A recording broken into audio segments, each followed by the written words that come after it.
Gue paham betul, salah satu problem pas kita belajar itu adalah susah banget buat paham. Kita udah belajar mati-matian, tapi tetap aja susah ngerti. Kayak udah baca berkali-kali nih, tapi pas ditanya, itu malah ngeblank. Nah, ternyata ada satu metode yang bisa bikin kita paham lebih cepat. Caranya adalah, ajarin ke orang lain. Jadi, kenapa sih ngajarin sesuatu bisa bikin kita lebih cepat ngerti? Gimana cara ngejalaninnya? Dan yang paling penting, gimana biar nggak takut ngajarin orang lain? Yuk, kita bahas bareng-bareng.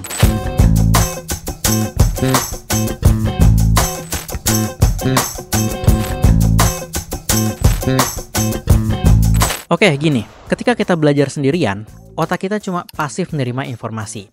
Tapi begitu kita ngajarin ke orang lain, kita dipaksa buat ngejelasin dengan bahasa sendiri. Otomatis, otak kita akan bekerja lebih keras buat nyusun informasi itu. Nah, hal ini juga ada penelitiannya. Dalam buku Learning by Teaching yang ditulis oleh David Duran dan Keith Topping, mereka ngejelasin bahwa tingkat tertinggi dalam proses belajar itu adalah saat kita ngajarin ke orang lain. Ini karena saat kita ngajar, kita ngolah informasi lebih dalam dan mengorganisirnya serta memproses secara aktif. Jadi, simpelnya, ada perbedaan kalau kita belajar secara pasif dengan belajar secara aktif. Kalau belajar secara pasif, itu kita cuma baca buku atau ngedengerin penjelasan informasi. Ini ada kekurangannya, yaitu kita cepat lupa kalau nggak sering kita ulang terus-menerus. Nah, kalau belajar aktif dengan cara ngajarin, ada 3 keuntungan utama. Yang pertama, memproses informasi secara mendalam. Yang kedua, bisa memperkuat daya ingat. Dan yang ketiga, maksa otak kita untuk berpikir lebih kritis.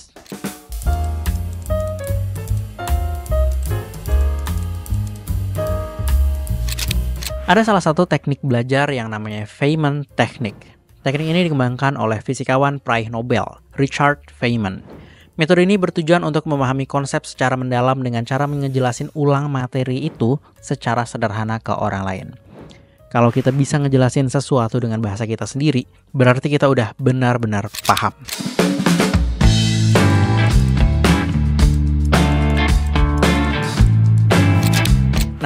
Feynman Technique ini terdiri dari beberapa langkah. Langkah yang pertama, pilih dulu topik yang mau kita pelajarin.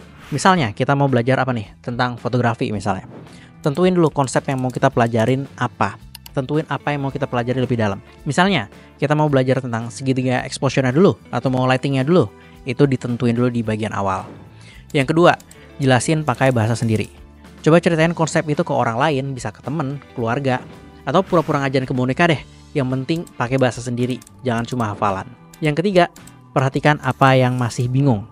Kalau misalkan kita nggak bisa jawab pertanyaan dari orang lain, itu berarti masih ada yang perlu kita pelajari lebih dalam. Nah, ini kesempatan buat cari tahu sampai ke akar-akarnya. Selain itu, ada penelitian lain yang dilakuin oleh Nosjoko et al. Di tahun 2014, nunjukin bahwa seorang yang belajar dengan niat ngajarin ke orang lain, memiliki retensi informasi yang lebih tinggi dibandingkan mereka yang cuma belajar untuk diri sendiri aja. Jadi jelas, kalau misalkan kita ngajarin ke orang lain, pasti informasi itu udah ada di kepala kita dan akan jauh lebih mudah untuk kita pahami. Nah, gue tahu ya, banyak dari kita yang takut banget ngajarin orang lain. Takut salah, takut diketawain, atau takut dikira sok tahu. Yang ini paling nyebelin sih jujur.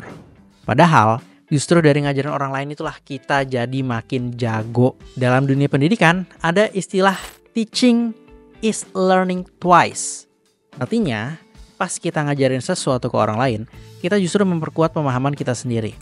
Bahkan ada studi yang nunjukin kalau guru atau mentor yang ngajarin sesuatu materi ke orang lain, itu mengalami peningkatan pemahaman yang jauh-jauh lebih baik dibandingkan siswa yang cuma belajar secara pasif, atau dia cuma baca informasi, udah.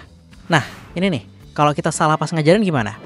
Ya justru dari kesalahan itu dong, kita jadi belajar lebih dalam dan memperbaiki pemahaman kita sendiri. Bener dong?